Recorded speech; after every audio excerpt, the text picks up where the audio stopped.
All right, so check this out. This is a piece of knob and tube cloth wiring. Pulled this out of an attic that was no longer in use. So it's single conductor. There's the outer sheathing, which is cloth.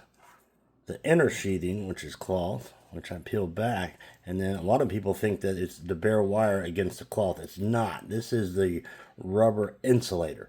The problem with this is whenever you go to move it, just breaks open, exposes a conductor. So if you move this wire around in the attic, it just crumbles, falls apart.